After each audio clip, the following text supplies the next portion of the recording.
You talking to me? Toi, tu creuses. Est-ce que oui ou non tu as vu un écriteau désignant décharge de nègre? Пусть исполнится то, что задумано. Пусть они поверят. Danny, open the door. What will be so limitless and free, desperately in need of some stranger's hand. Et oui, bonne année à tous. Et surtout, meilleurs vœux. Et oui, chers cinéphiles, malgré les récents événements qui se sont passés en France, bonne année. Et on s'attaque aujourd'hui au 4e film d'Andrei Tarkovsky. Alors, je m'excuse infiniment du retard qu'a pris la rubrique critique, qui est due encore une fois à des problèmes de visionnage. Oui, cette fois-ci, c'est entièrement ma faute, je me suis endormi plus d'une dizaine de fois devant le miroir pour des raisons que j'ignore. Non mais c'est vrai quoi, Andrei Roublev, qui est le plus long film de Tarkovsky et le plus lent, je le regarde d'une seule traite, et le miroir, qui est visiblement le plus court et le moins chiant de tous, impossible, mystère et boule de gomme. Bref, qu'est-ce que le miroir? C'est tout simplement le 4e film d'Andrei Tarkovsky, sorti en 1975. Когда человек родится, он слаб и гибок. Когда умирает, он крепок и черст.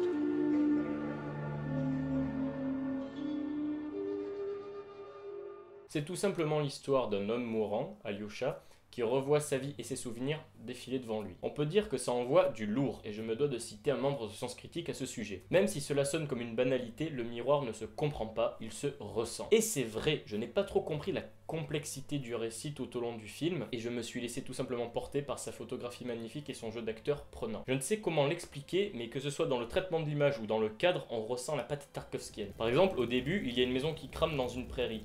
Et on devine tout de suite que c'est Tarkovsky qui est à la baguette. Peut-être pour la poésie qu'il dégage quand il filme la nature que je n'ai vu nulle part ailleurs. De plus, le premier plan du film est d'un onirisme puissant. On y voit une femme contemplant l'horizon avec une coupe de type chignon qui, si l'on en croit l'interprétation de Chris Marker dans son documentaire Une journée d'Andrei Arzanevich, représente l'attente. Et cette attente se confirmera par la suite puisque l'on apprendra que cette femme attend tout simplement son mari parti depuis un bon bout de temps. La magnifique photographie continue par la suite avec notamment des filtres sépia pour les moments de bonheur du personnage principal. Mais au-delà de ça, il y a la poésie du récit. Au-delà des nombreux poèmes d'Arseny Tarkovsky qui ponctuent le film, on y voit une réflexion existentielle d'un homme qui va mourir. Ces nombreuses questions quant au rôle des parents, au bonheur, etc. s'entrecoupent dans différentes strates temporelles que l'on n'arrive pas à comprendre ou à distinguer tout au long du récit. Cependant, et attention spoil, tout s'éclaircit par la suite. Accrochez-vous, c'est un peu compliqué. La mère du début, qui s'appelle Maroussia, a 2 enfants, dont Alyosha,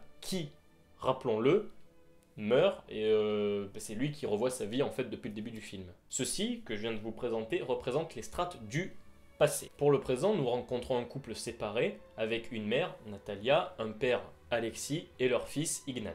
Le coup de génie de Tarkovsky réside quand même dans le fait que la génération du passé entre en miroir, entre guillemets, et le reflet de la génération du présent. Natalia est en fait Maroussia, et Alexis est en fait Alyosha. En gros, c'est une confrontation de 2 époques qui se font miroir, en l'occurrence 1935 et 1975. Ces différentes strates temporelles sont entrecoupées de sublimes images d'archives. Allant du siège de Leningrad avec les soldats russes s'enfonçant dans la neige à la guerre civile d'Espagne de 1936, tout est absolument bluffant. Ceci m'a rappelé un film d'un grand admirateur d'Andrei Tarkovsky qui est Emir Kusturica, qui a mis le même genre d'images d'archives dans son Underground.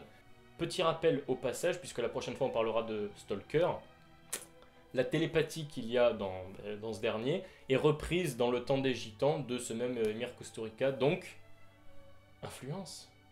Pour continuer dans la série des « ça m'a fait penser à », je me dois de citer le flashback d'Alyosha quand il est à l'armée alors qu'il n'a que 12 ans. On le voit avec d'autres enfants soldats s'entraînant à l'armée, et mon Dieu que ça m'a sauté aux yeux directement quand je l'ai vu. Que ce soit au niveau du contexte, de l'histoire, des enfants soldats, de l'acteur qui joue le petit Alyosha, tout m'a fait penser à l'excellent Requiem pour un massacre d'Elem Klimov. Ayant adoré ce film, j'ai pris un pied monumental devant cette triste séquence qui montre la réalité des enfants soldats qui ont servi l'URSS pendant les années 40. Pour en revenir au miroir, c'est l'un des films les plus personnels d'Andrei Tarkovsky. Lors d'un flashback d'Alyosha, on apprend que sa mère a forcé son père à partir car elle voulait être libre. Donc, ce père a laissé seul sa femme et ses 2 enfants de 5 ans. Il faut savoir que Tarkovsky a souffert de cette absence paternelle toute sa vie.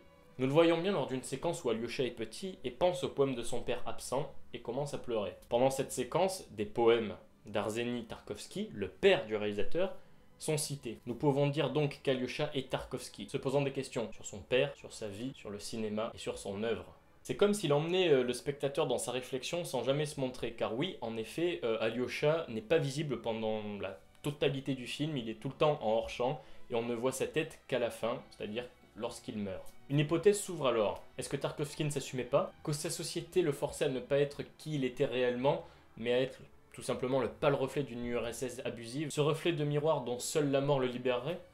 De plus, serait-ce avec ce fameux miroir qu'il aurait retrouvé un père absent? Ce serait donc un questionnement fictif avec Alyosha qui est malheureux par rapport à son père, ou une retrouvaille réelle puisque Andrei et Arseny se sont retrouvés afin de produire le miroir. Je sais, cela part un petit peu loin et paraît tellement puissant, mais pourquoi pas, connaissant Tarkovsky, on peut s'attendre à tout. Tout le monde sait qu'il détestait sa société, qu'il essayait de critiquer dans ses films en essayant de contourner la censure en mettant des histoires de science-fiction, un peu comme Voltaire, et notamment avec son Stalker qui lui a valu après un exil en Italie. Bref, chacun son interprétation, mais ce qui est sûr, c'est que cela vous intriguera, comme ça a été le cas pour moi, et je pense que ce sera exactement le même cas pour vous. Dernier point, la musique.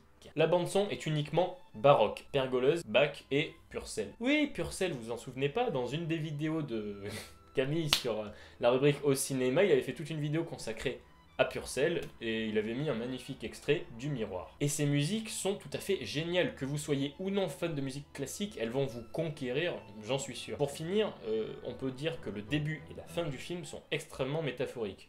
Au début, Ignat allume la télévision et par ce moyen-là, Tarkovsky libère le langage à travers la bouche d'un bègue. À la fin, le travelling arrière laisse les personnages du film dans la fiction, alors que le réalisateur, lui, part avec son cinéma. Pour conclure, je dirais que Le Miroir est un très bon film, enfin un bon film plutôt, mais malheureusement, ce n'est pas un très bon film pour moi, parce que les conditions dans lesquelles je les ai regardés étaient déplorables, et ça m'a tout simplement gâché le visionnage. Pour plus l'apprécier, il faudrait que je le regarde dans de bien meilleures conditions, et surtout, d'une seule traite. Je vous le conseille bien évidemment, mais surtout ne le regardez pas sur votre ordi, allongé. Prenez bien le temps de vous le mettre sur une bonne télé. Regardez-le plutôt en après-midi, au cas où, je pense pas que vous allez vous endormir, mais on sait jamais, hein. Essayez de le regarder d'une seule traite et je pense que vous l'apprécierez beaucoup mieux que moi. Sur ce, j'espère que ça vous aura plu, n'hésitez pas à commenter, liker, voire à vous abonner si cette vidéo vous a plu. Si vous voulez nous rejoindre également sur Facebook, vous le pouvez, car il y aura des photos de tournage, des vidéos bonus, donc des actus ciné, ou des bêtisiers, ou des making-of, ou enfin je sais pas,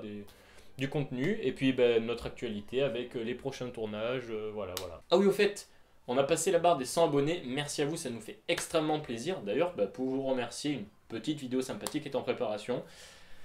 Mais c'est pas d'actualité, parce qu'il y a un petit moment, il y a un mauvais écrivain en quête d'inspiration, une espèce de scientifique pédant, vous contacter pour les mener dans un endroit spécial, très spécial, la zone. En espérant que ça vous ait plu, vive le cinéma, ciao.